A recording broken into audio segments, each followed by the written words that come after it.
রাস্তা চলার আলো। এই হাদিসটাকে আমি মনে করি আমার শক্তি। আমার তো কোনো শক্তি নাই, দেখেন না, শরীরে বডিতেও শক্তি নেই আর এমনিও শক্তি নেই, কিন্তু ওই হাদিসটাকে আমি আমার শক্তি মনে করি। ওই হাদিসটাকে মনে করি আমার জন্য অনেক বড় কিছু। হাদিস কোনটা? আব্দুল্লাহ ইবনে আব্বাস থেকে বর্ণিত। তিনি বলছেন, কুনতু খালফা রাসূলুল্লাহ সাল্লাল্লাহু আলাইহি ওয়াসাল্লাম ইয়াওমান ফাকাল ইয়া গুলাম। আব্দুল্লাহ ইবনে আব্বাস রাদিয়াল্লাহু আনহুমা থেকে বর্ণিত, তিনি বলছেন, রাসূলুল্লাহ সাল্লাল্লাহু আলাইহি সাল্লামের পিছনে আমি ছিলাম। রাসূল সাল্লাল্লাহু আলাইহি সাল্লাম আমাকে বললেন, ইয়া গোলাম, হে গোলাম, হে বৎস, হে ছেলে, ইন্নী উআল্লিমুকা কালিমাতিন, আমি তোমাকে কিছু বাক্য শিখিয়ে দেব, তুমি তা মনে রাখবে।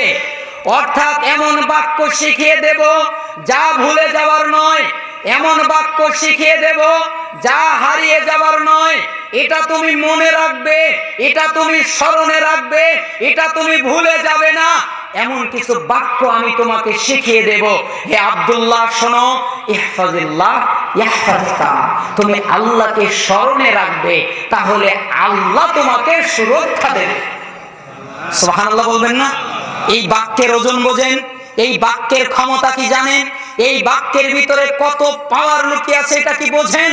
আল্লাহর নবী বলছেন, আল্লাহ সুবহানাহু ওয়া তাআলা নবী মুহাম্মদুর রাসূল সাল্লাল্লাহু আলাইহি সাল্লাম তিনি বলছেন যে ইহফাজিল্লাহ ইয়াহফাজকা, তুমি আল্লাহকে স্মরণে রাখবে, আল্লাহকে কখনো ভুলে যাবে না। তুমি পাপ করতে যাবে, আল্লাহর স্মরণ না, আল্লাহ আছে।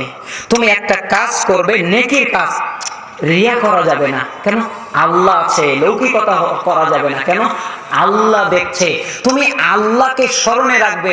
সুবহানাল্লাহ, আলহামদুলিল্লাহ, আল্লাহু আকবার, সালাতের মাধ্যমে, সিয়ামের মাধ্যমে, হাজের মাধ্যমে, ইবাদতের মাধ্যমে, যা আছে সব কিছুর মাধ্যমে, যার মাধ্যমে আল্লাহকে স্মরণে রাখা যায়, এর মাধ্যমে তুমি আল্লাহকে স্মরণে রাখবে। এর ফলে আল্লাহ তোমাকে সুরক্ষা দেবেন।